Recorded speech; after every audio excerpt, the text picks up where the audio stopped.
Segunda de Juan, versículos 7 al 13. Y dice así la palabra de Dios: pues muchos engañadores han salido al mundo que no confiesan que Jesucristo ha venido en carne. Ese es el engañador y el anticristo. Tened cuidado para que no perdáis lo que hemos logrado, sino que recibáis abundante recompensa. Todo el que se desvía y no permanece en la enseñanza de Cristo no tiene a Dios. El que permanece en la enseñanza tiene tanto al Padre como al Hijo. Si alguno viene a vosotros y no trae esta enseñanza, no lo recibáis en casa ni lo saludéis, pues el que lo saluda participa en sus malas obras. Aunque tengo muchas cosas que escribiros, no quiero hacerlo con papel y tinta, sino que espero ir a vosotros y hablar cara a cara, para que vuestro gozo sea completo. Te saludan los hijos de tu hermana escogida.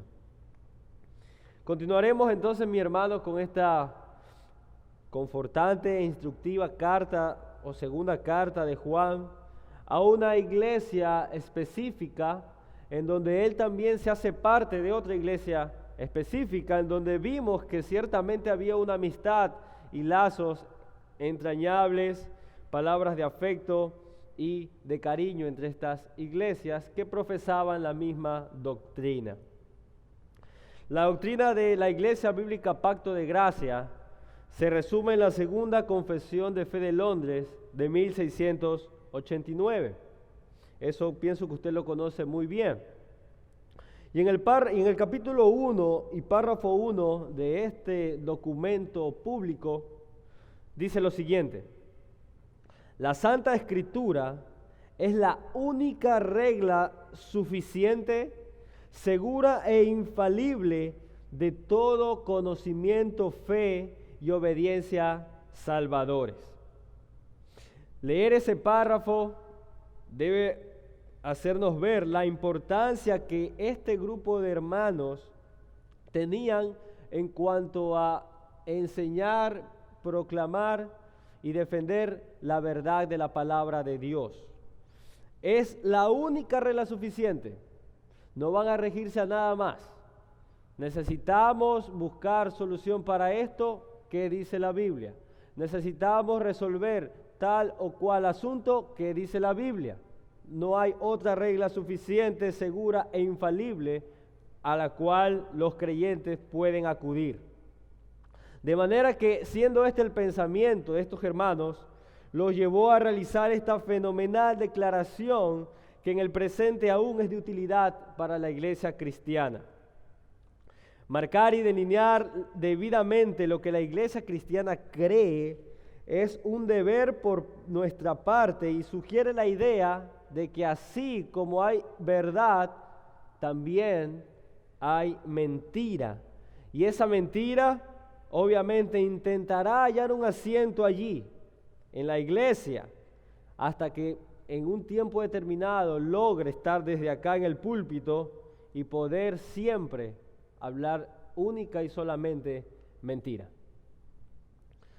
Los versículos finales de la segunda carta de Juan tienen el propósito de que los cristianos de esta iglesia puedan verdaderamente apreciar la enseñanza recibida, la cual ciertamente los había librado del yugo de la esclavitud del pecado, así como a usted y a mí.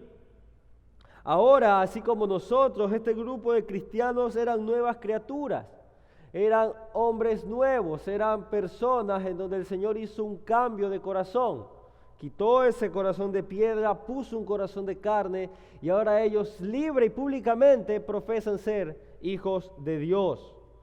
Pues así como Pablo mencionó varias veces en Primera de Juan, la persona que recibe ese cambio y esa regeneración ha pasado de muerte a vida, ya que han sido expuestos y han contestado afirmativamente al Evangelio de Cristo. Esos eran los miembros de esta iglesia, creyentes en Cristo el Señor. Por lo tanto, luego de realizar Juan una adecuada y muy buena instrucción y afirmar de cómo ese grupo de cristianos andaba en la verdad, amándose unos a otros, Juan finalizará esta breve carta dándonos una advertencia, un deber o un mandamiento, como usted quiera llamarlo, o como usted pueda mejor entenderlo. Y ese mandamiento o ese deber es cuidar la verdad. Cuidar la verdad. Si usted estuvo el domingo anterior en la tarde, recuerde que la verdad mantiene la unidad de la iglesia.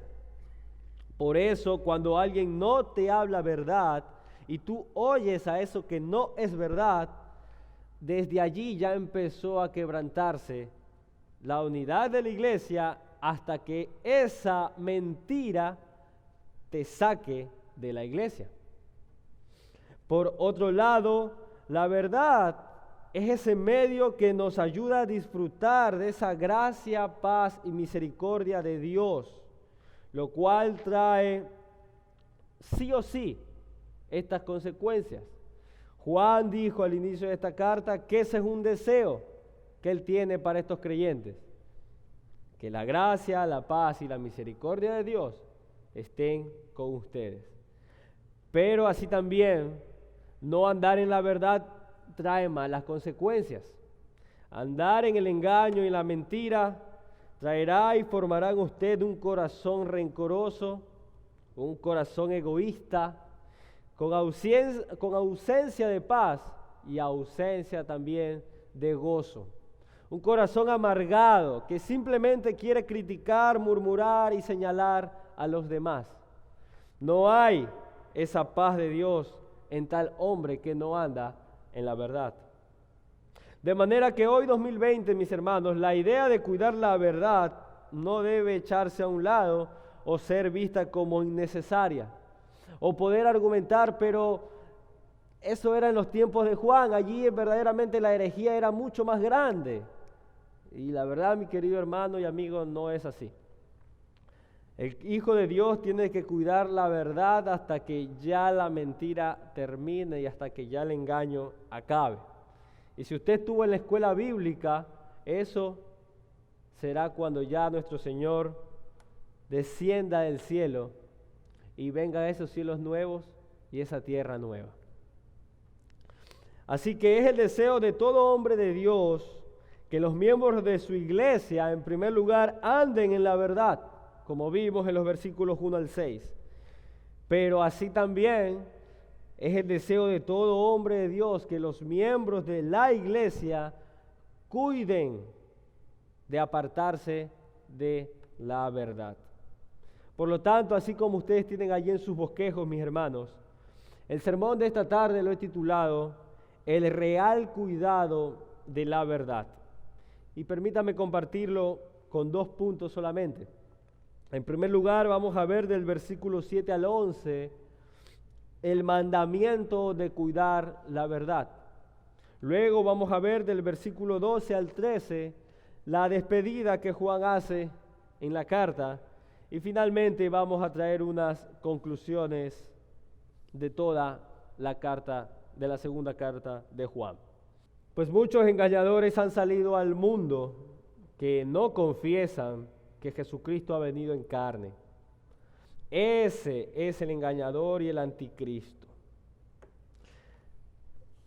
Algunas traducciones no lo muestran así, pero realmente el versículo 7, mis hermanos, no está cambiando de una manera radical la idea que Juan ya venía enseñando, sino más bien que Juan viene del versículo 5 a hablar una consecuencia de lo que ya dijo en los versículos anteriores. Juan en los versículos más atrás alentó a la iglesia a que sigan amándose. Y sigan amándose, ¿saben por qué? Por lo que dice el versículo 7.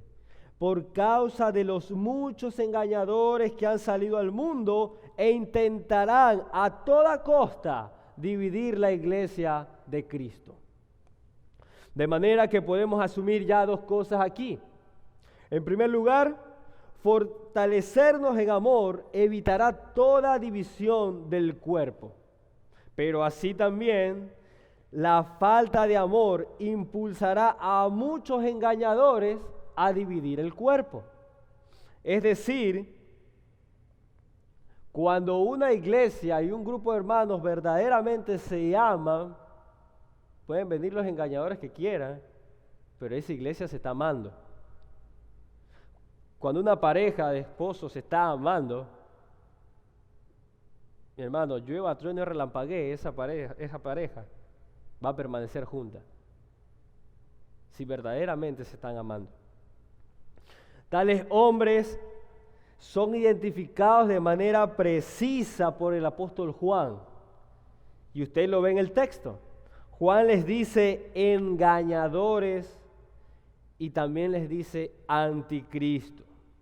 Ahora bien, en la actualidad se malinterpreta mucho este título de anticristo. Se cree que el anticristo es una persona específica, pero ¿cómo definimos eso? Y permítanme explicarlo de la siguiente manera. En primera de Juan, ya el apóstol había mencionado en diferentes textos esto de anticristo, anticristo, anticristo y anticristo. Y acá en segunda de Juan, él lo trae nuevamente en sus escritos.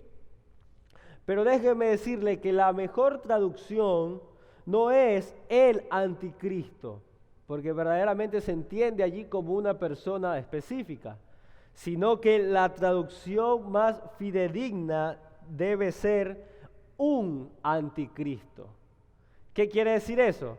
De que si yo digo un anticristo, estoy asumiendo que hay más. Así como es distinto decir, allí está un engañador, que decir, allí está el engañador.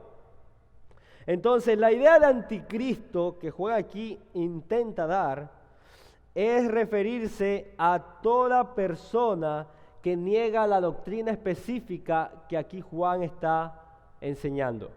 La doctrina de la encarnación de nuestro Señor Jesús.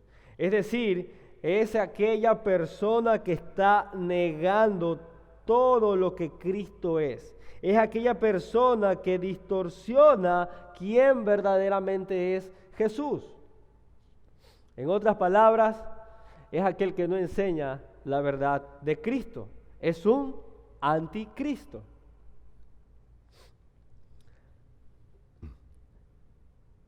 Enseñar y creer al Señor Jesucristo de una manera equivocada o una manera que la Biblia no enseña debe ser tomada por parte de la iglesia cristiana como una gran herejía. Y así también, aunque nos cueste decirlo, debemos añadirlo a ese grupo de engañadores que Juan menciona en esta y en otra de sus cartas. Eso no significa que si alguien viene con una doctrina que no sea negando la encarnación de Cristo, pero a lo mejor negando que la salvación es por gracia, no debe ser precisamente bienvenido. No debes decirle también, adelante, ¿tú niegas que Cristo fue encarnado? No, no niego eso. Ah, pero niegas que la salvación es por gracia. Sí, sí niego eso. Ah, entonces no tenemos problema. No, esa no es la idea.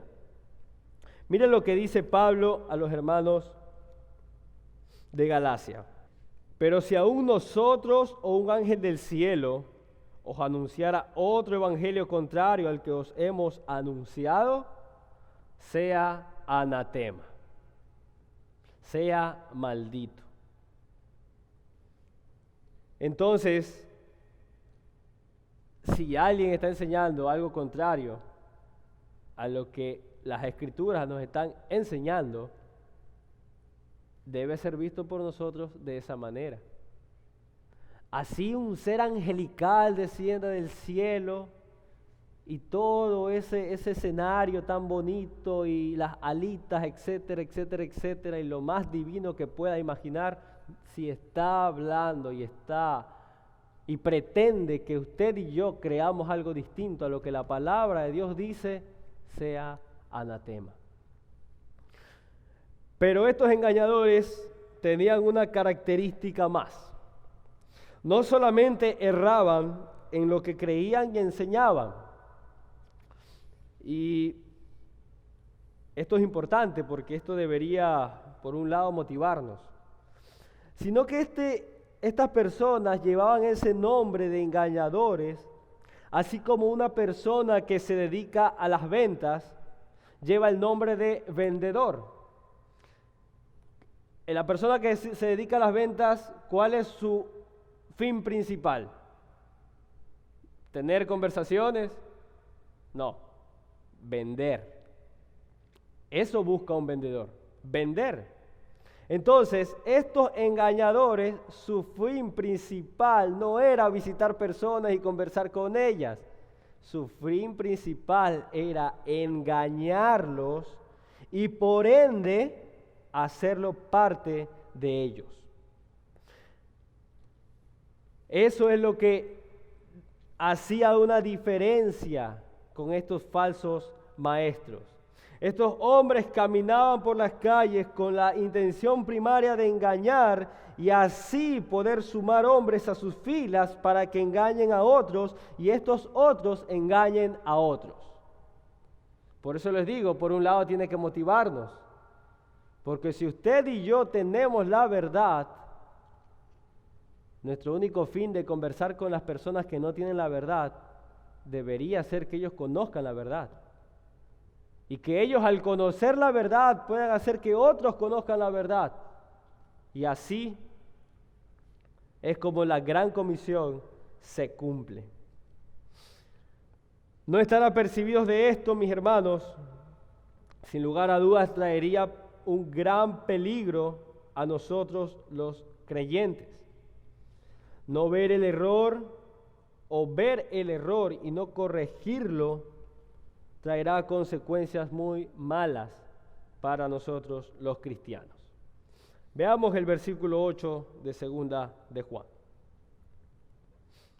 Tened cuidado, y aquí viene la consecuencia, para que no perdáis lo que hemos logrado, sino que recibáis abundante recompensa. Se piensa que Juan estaba enseñando acerca de perder la salvación. Pero cuando leemos más despacio y nos acercamos con mayor profundidad al texto y tomamos como base la doctrina de la salvación, jamás un estudiante serio de las Escrituras llegaría a una conclusión como esta. Sino más bien que Juan estaba aquí haciendo un eco de las palabras que el Señor Jesús mencionó y a las cuales Marcos en el capítulo 13 registró. Acompáñenme a Marcos 13, 5 y 6. Dice así el Señor.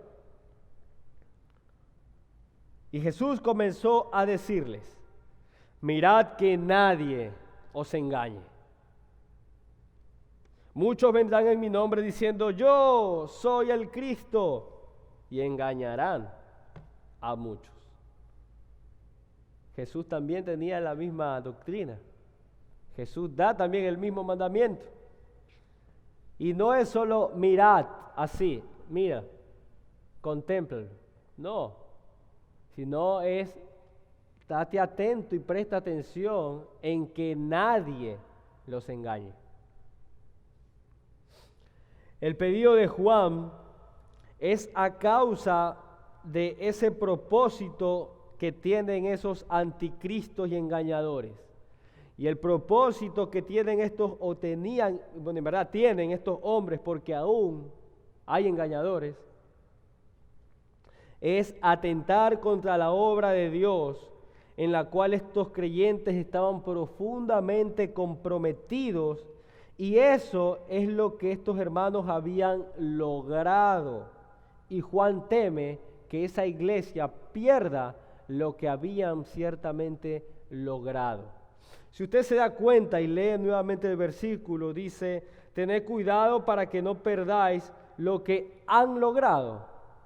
Dice lo que hemos logrado.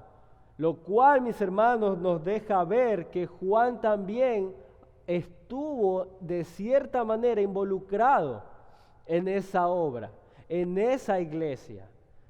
Entonces Juan, lo que aquí él desea recordar a la iglesia es que tengan cuidado de que falsos maestros ingresen a nuestras iglesias y empiecen a enseñar cosas equivocadas. Porque lo que hemos logrado ciertamente ha sido muy bueno y el Señor allí nos ha ayudado. Pero permítame darle una mejor explicación de este versículo. Y el pasaje que vamos a leer nos habla de perder lo logrado o trabajado, y además nos habla de una recompensa. Y yo, mis hermanos, estoy refiriéndome a una de las parábolas más conocidas de nuestro Señor Jesucristo. Vaya conmigo a Mateo capítulo 25.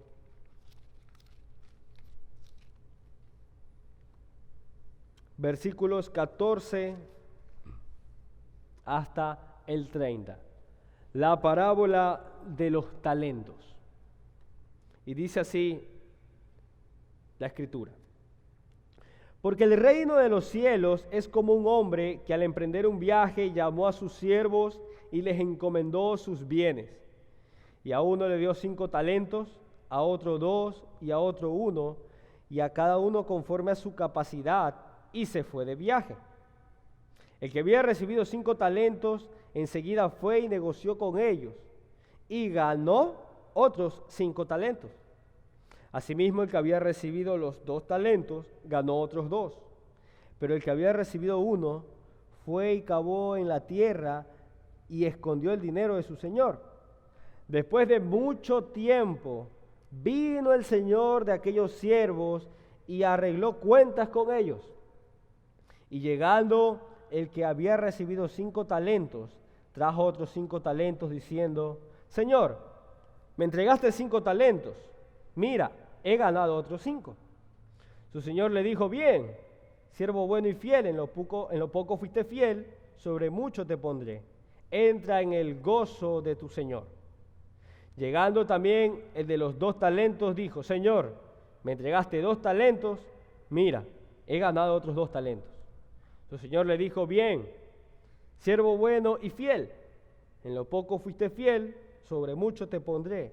Entra en el gozo de tu señor.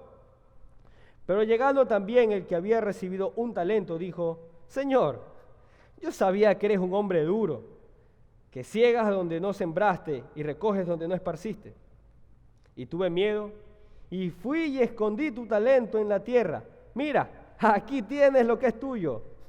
Pero su señor respondió y le dijo: siervo malo y perezoso, ¿sabías que ciego donde no sembré y que recojo donde no esparcí? Debías entonces haber puesto mi dinero en el banco, y al llegar yo hubiera recibido mi dinero con intereses. Por tanto, quitadle el talento y dádselo al que tiene los 10 talentos, porque a todo el que tiene, más se le dará, y tendrá abundancia, pero al que no tiene, aún lo que tiene, se le quitará. Y al siervo inútil, echadlo en las tinieblas de afuera, allí será el llanto y el crujir de dientes. Esa es la explicación, esa es la idea que Juan presenta.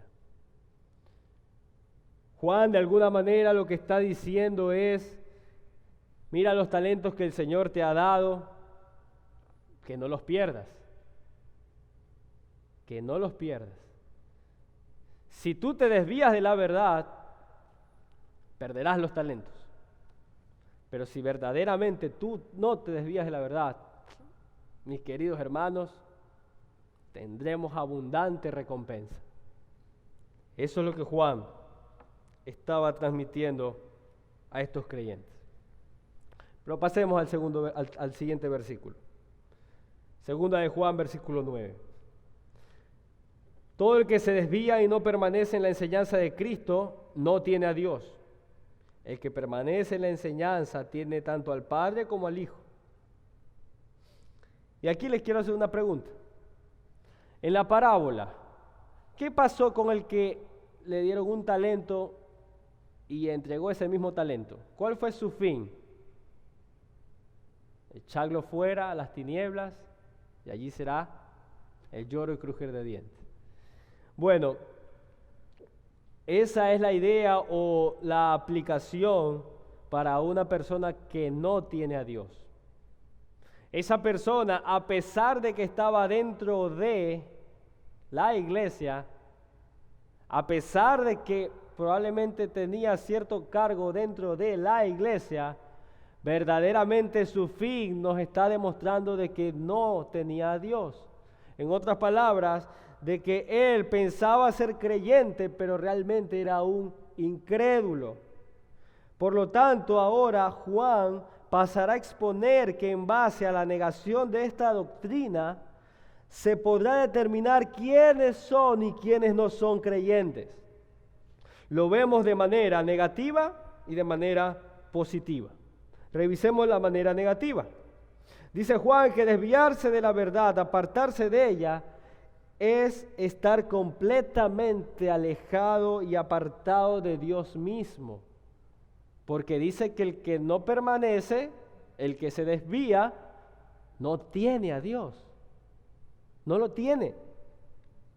Y personalmente, a mí me gusta aclarar esa palabra apartar. O mejor dicho, me gusta mejorarla. Y esa idea de estar apartado de Dios, ciertamente se ha malinterpretado mucho. Porque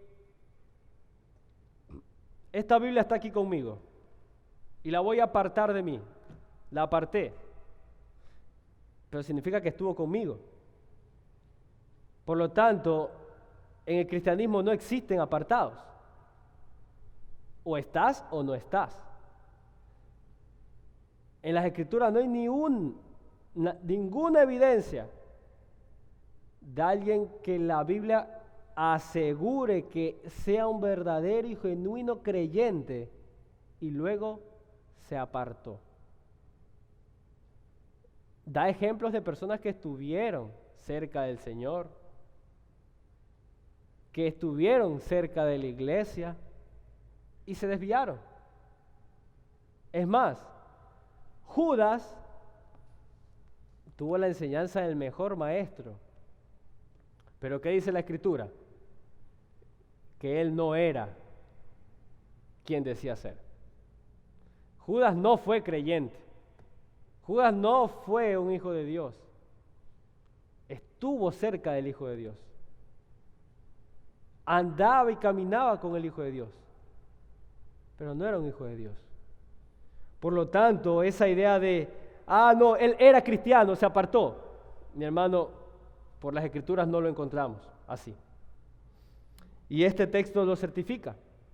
Este texto nos dice que todo aquel que se desvía y no permanece en la enseñanza de Cristo, no tiene a Dios. Sucede que el hecho de negar la verdad de Cristo simplemente es evidencia de que tal persona nunca creyó realmente. Vea lo que Juan registró en su primera carta, capítulo 4, versículos 1 al 3. Amados, no creáis a todo espíritu, sino probad los espíritus, para ver si son de Dios, porque muchos falsos profetas han salido al mundo. En esto conocéis el Espíritu de Dios. Todo espíritu que confiesa que Jesucristo ha venido en carne es de Dios. Y todo espíritu que no confiesa a Jesús no es de Dios. Y este es el espíritu del anticristo, del cual habéis oído que viene y que ahora ya está en el mundo. La parte positiva. La parte positiva nos demuestra que todo aquel que permanece en la verdad, persevera en la verdad, anda en la verdad, camina y vive en la verdad, es un genuino creyente, es un genuino cristiano.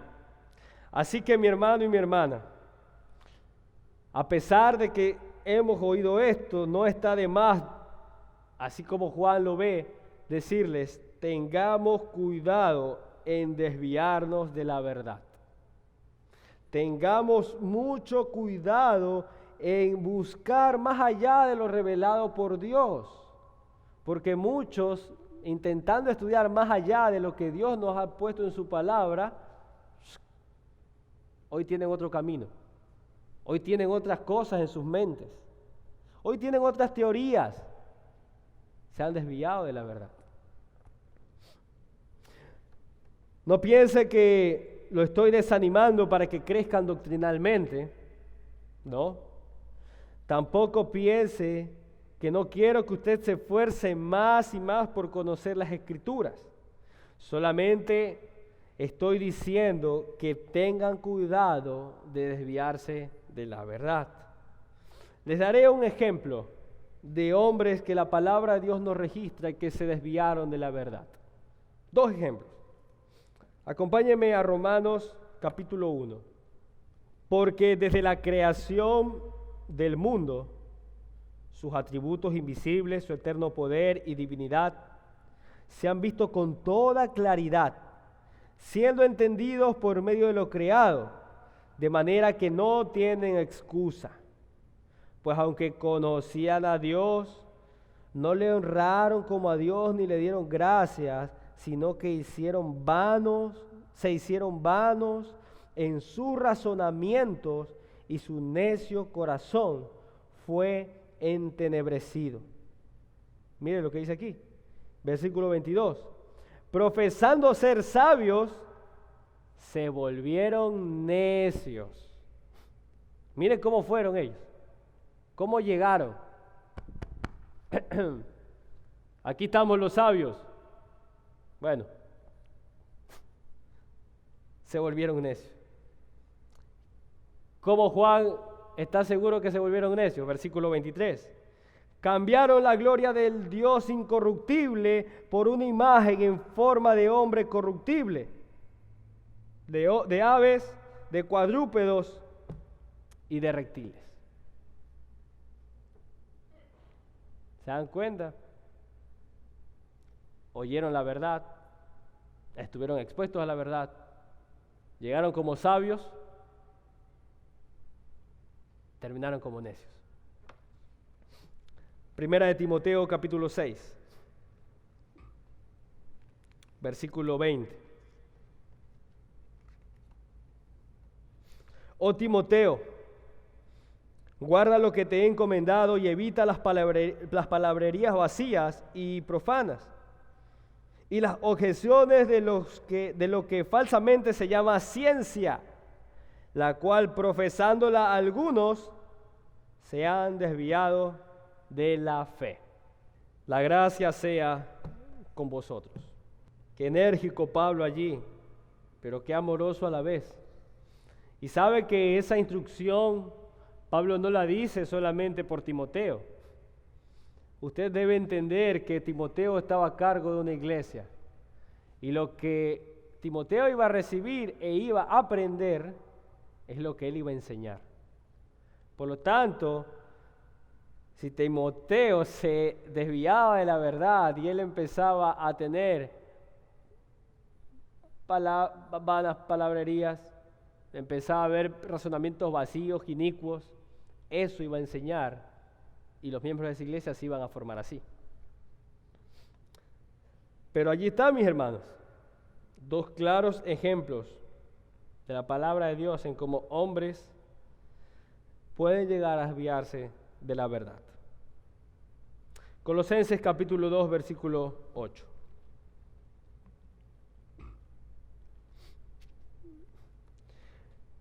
Mirad que nadie os haga cautivos por medio de su filosofía y vanas sutilezas, según la tradición de los hombres, conforme a los principios elementales del mundo y no según Cristo.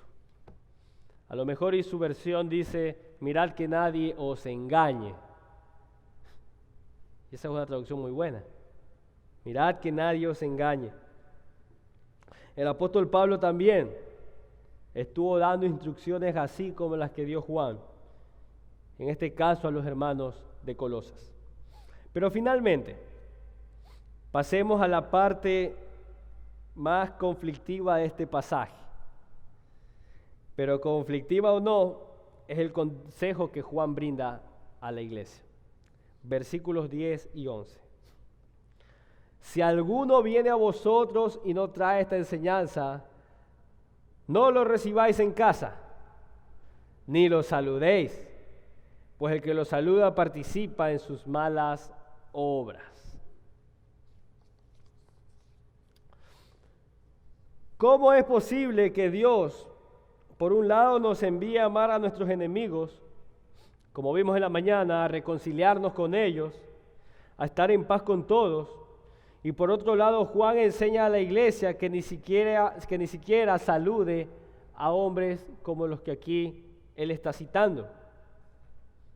Es un poquito extraño encontrar relación allí, pero vamos a construir la idea. Permítanme brindarles un poco de trasfondo en esto. Y sucede, mis hermanos y amigos, que en la época de Juan era común la existencia de filósofos o maestros de forma itinerante, así como también los predicadores cristianos estaban así de manera itinerante. ¿Qué significa eso? Bueno, el día de hoy ellos querían visitar Salitre. Perfecto, estuvieron allí una semana, predicaron, muchos creyeron, muy bien. Vamos más allá, vamos a ir a Daule, lo mismo. Vamos a San Borondón, muy bien, ahora vamos a Guayaquil, etcétera, etcétera, etcétera. Así era la manera de predicadores, filósofos y maestros. Muy bien. Por lo tanto, si esa era la manera en que ellos se conducían en la vida, haciendo su labor, era necesario que ellos estén buscando, en primer lugar, lugares para enseñar. Estaban buscando lugares para enseñar, sea una plaza, una sinagoga, un lugar para enseñar. Pero así también como buscaban un lugar para enseñar, ellos buscaban un lugar para pasar las noches, para hospedarse, para quedarse allí. Y obviamente, puesto que son maestros, y puesto que los maestros, los filósofos y los predicadores persuaden, ellos en el lugar donde estén, sí o sí, van a impartir la enseñanza que ellos creen. Es a causa de eso que Juan dice a la iglesia, no lo recibáis.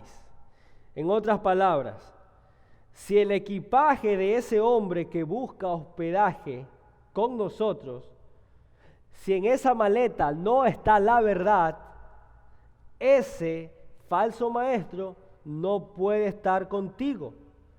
Y si está contigo a pesar de que en su equipaje no está la verdad, tú eres parte también de sus malas obras. Tú estás colaborando y ayudando y sirviendo como una base para que ese hombre pueda exponer sus mentiras. Hasta ahí se entiende perfectamente. Ahora veamos por qué Juan se atreve a decir esto. Y la razón más grande, mis hermanos, que nosotros podemos encontrar para que Juan diga esto, se encuentra en Efesios capítulo 5, versículos 25 al 27. La razón es que Dios ama grande y cuidadosamente a su pueblo. Esa es la razón. ¿Qué nos dice Pablo en Efesios capítulo 5, 25 al 27?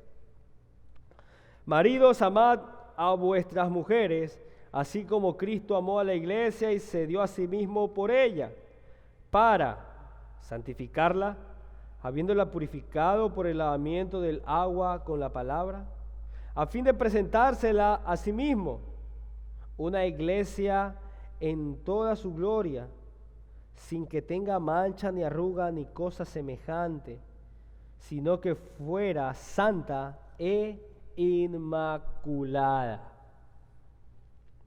Esa es la razón. ¿Qué quiere decir esto?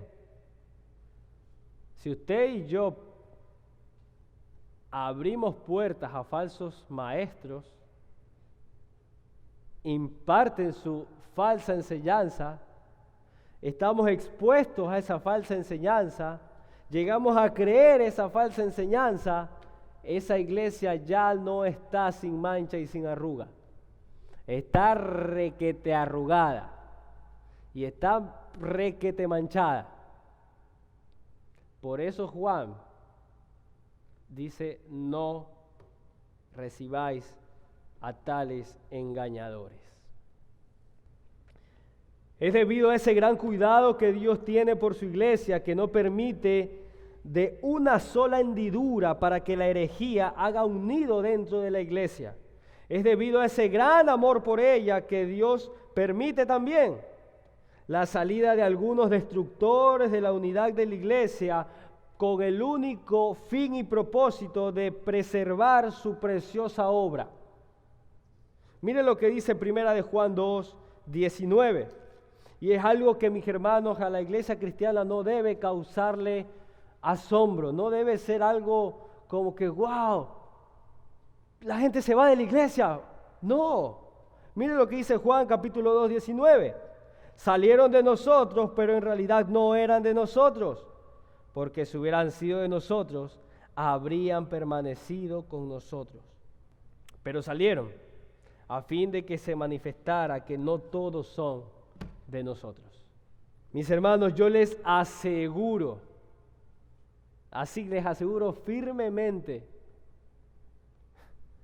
que todo grupo, toda persona que se ha ido de una iglesia ha sido por la gracia y debido a la soberanía del Señor para continuar y preservar una obra que a causa de algunos puede verse trastocada o puede detenerse.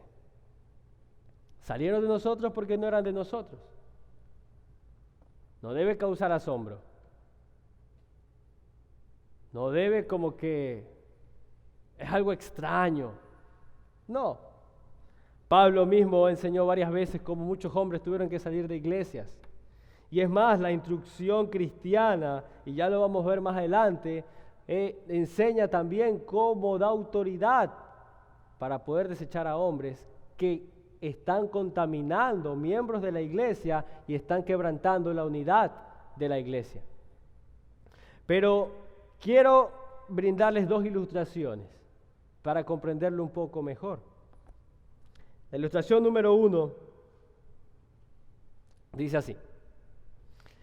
Piense que usted y su esposa tienen un perro muy tierno y cariñoso, el cual usted le lanza la pelotita y el perrito la agarra, se la trae y así pasan jugando y es muy hermoso y precioso y les alegra la vida. Sin embargo, ese mismo perrito, cuando ve niños, cambia totalmente esa manera de jugar y esa ternura por agresividad. Luego de 9 meses, su esposa y usted tienen un hijo y saben que ahora ese perrito cariñoso, cuando ve a ese niño, va a cambiar todo ese cariño por agresividad hasta el fin de llegar a matar a su hijo. Le hago una pregunta y respóndame con toda sinceridad, mi querido hermano, porque yo sé que a algunos de ustedes aquí les gustan los perritos, empezando por Andrés y Casa. Sabiendo eso aún, mi hermano, que ese perro puede llegar a matar a tu primer hijo, ¿lo tendrías aún cerca de ti? ¿Tendrías a ese perro cariñoso que cuando ve a un niño es capaz de despedazarlo? Mi hermano, obviamente no. Obviamente no. ¿Por qué? Porque amas a tu hijo y no quieres que le pase ningún daño a tu hijo. El pastor Eddie el año anterior nos dio un testimonio que pasó con uno de sus hijos cuando un perro se acercaba para atacarlo y cómo él se lanzó y eso le generó un problema hasta el día de hoy. ¿Por qué?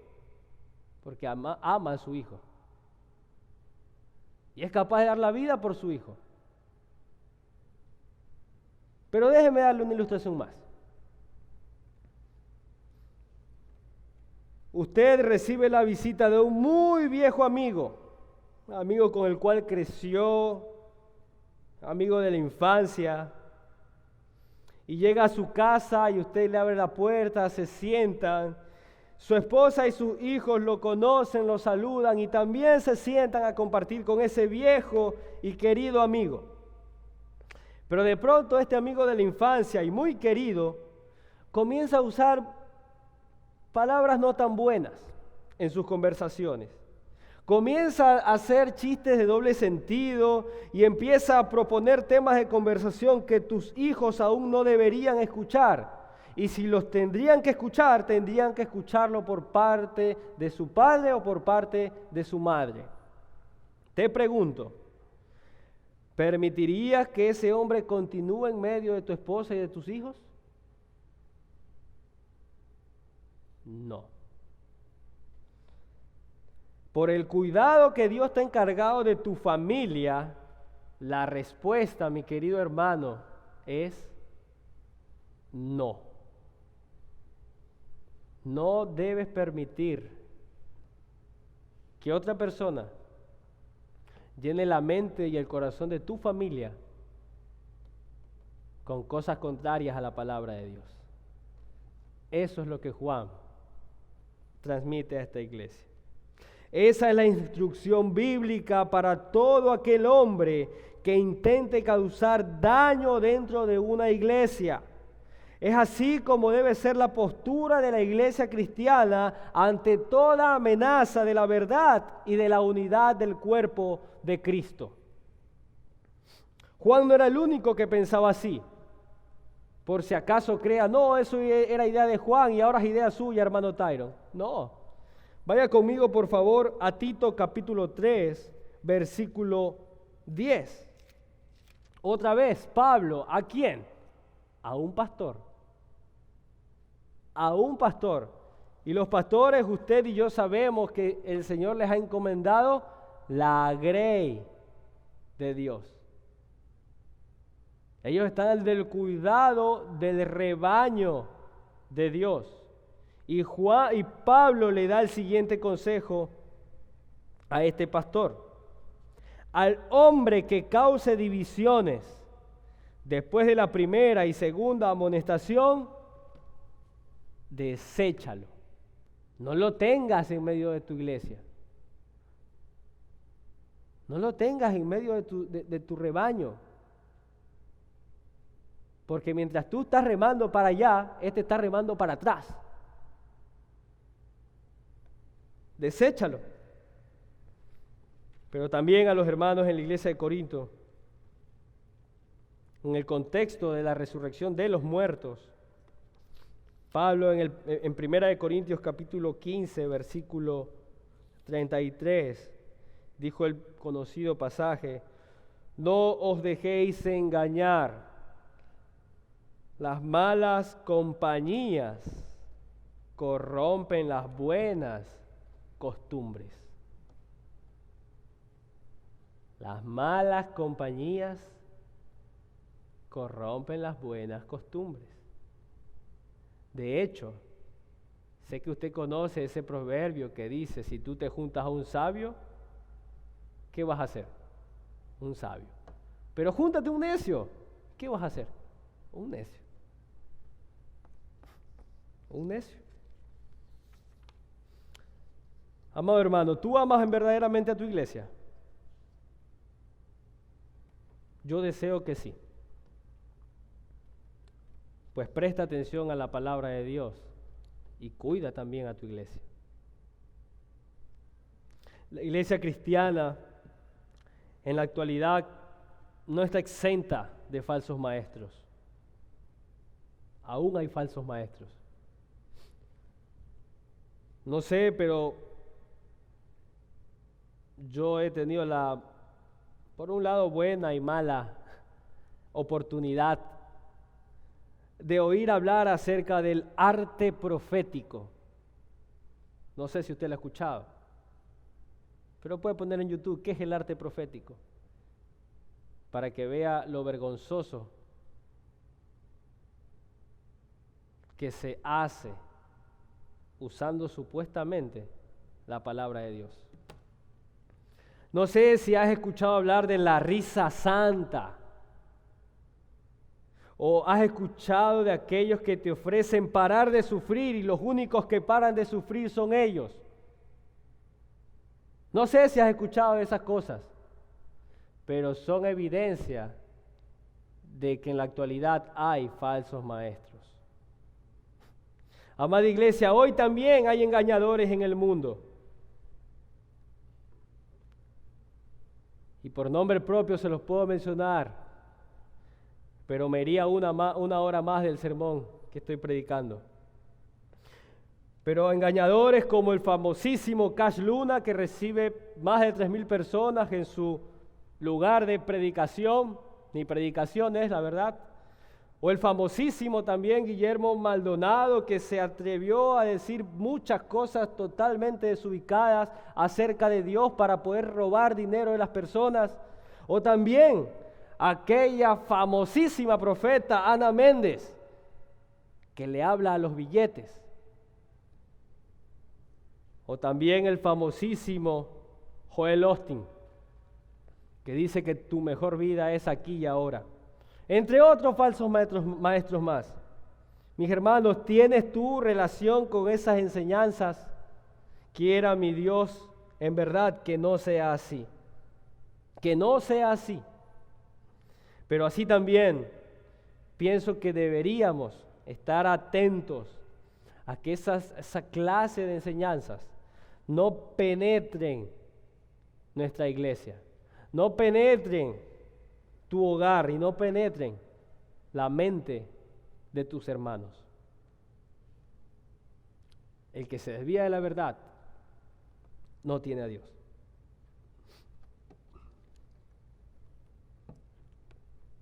Segunda de Timoteo, capítulo 4, versículo 1. Te encargo solamente, en presencia de Dios y de Cristo Jesús, que ha de juzgar a los vivos y a los muertos por su manifestación y por su reino, predica la palabra. Insiste a tiempo y fuera de tiempo. Redarguye, reprende, exhorta con mucha paciencia e instrucción. Porque vendrá tiempo cuando no soportarán la sana doctrina, sino que teniendo comezón de oídos, acumularán para sí maestros conforme a sus propios deseos y apartarán sus oídos de la verdad y se volverán a mitos. ¿Cuál es el consejo para la iglesia? Solamente esto: predica la palabra. Predica la palabra. Pero finalmente, ¿cómo termina Juan esta carta? Y aquí encontramos una vez más, mis hermanos y amigos, que Juan no se dirigía a una señora con nombre escogida o elegida. No, se está refiriendo a una iglesia local en la cual sus hijos son los miembros de esa iglesia. Dice el versículo 12 y 13, aunque tengo muchas cosas que escribiros, no quiero hacerlo con papel y tinta, sino que espero ir a vosotros y hablar cara a cara para que vuestro gozo sea completo. Te saludan los hijos de tu hermana escogida.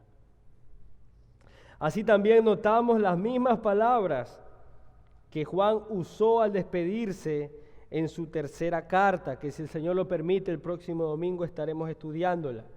Tercera de Juan, versículos 13 al 14. Tenía muchas cosas que escribirte, pero no quiero escribírtelas con pluma y tinta. Espero verte en breve y hablaremos cara a cara. Al parecer Juan simplemente copió, voy a hacer una tercera carta, pegó. Pero notamos dos cosas más en esta despedida. Y en primer lugar encontramos ese amor y ese deseo por ver a esos cristianos, por ver a sus hermanos, por ver a los creyentes. No se limitó con enviar la carta y pensar que ya envié la carta, cumplí. No, sino que pasar tiempo con ellos y tenerles cara a cara completaría más el gozo. Cuando un hermano de nuestra iglesia esté enfermo o tú quieras mostrar tu afecto, es válido mandarle un mensajito y decirle: hermano, voy a orar por ti y deseo en el Señor que te recuperes. Pero mi hermano, no nos limitemos al mensaje de texto. Vamos a visitar a ese hermano. No nos limitemos a decirle: calentados y saciados, id en paz. Y no le damos nada para que se caliente ni se sacie. Vayamos una milla más. Juan quería ver a estos creyentes. Juan quería ver a la iglesia, compartir con ellos, estar en un culto con esta iglesia, poder predicar a la iglesia. Pero en segundo lugar, si esa oportunidad de verles cara a cara no se podía dar, Juan aprovechó para decirles lo más importante que podía decirles. Y este es el resumen de la carta. Ámense unos a otros y no se desvíen de la verdad. Esa es toda la carta. Amarse y andar en la verdad. El pastor Timoteo fue así también, amado por el apóstol Pablo. Y Pablo le escribió 2 cartas. Y en una de ellas le dijo que si él tarda en visitarlo, que esas cosas las escribía para que él sepa cómo debe conducirse en la iglesia de Dios, que es columna y baluarte de la verdad. Aprovechó para decir lo más importante. Juan también aprovechó para decir lo más importante. Por lo tanto, mis hermanos y amigos, es mi oración que estos consejos puedan ser realidad en nosotros y que el Señor haga de este cuerpo de creyentes una iglesia llena de amor, pero también firme en toda su creencia. Que seamos verdaderamente una iglesia que persevere cada día en la enseñanza de Cristo, siguiéndole a Él y no siguiendo a hombres, engañadores y amadores de sí mismos, que niegan la verdad y buscan que otros también lo hagan. Pero recuerden, hermanos míos, mientras más nos amamos unos a otros en la verdad, más fácil será para nosotros combatir el enemigo de la división y de los engañadores. Si usted quiere saber cómo ver una iglesia fuerte, esa iglesia tiene que amarse. Fortalecidos en amor, podrán hacer contra y combatir al enemigo. Al Señor sea la gloria por siempre, mis hermanos.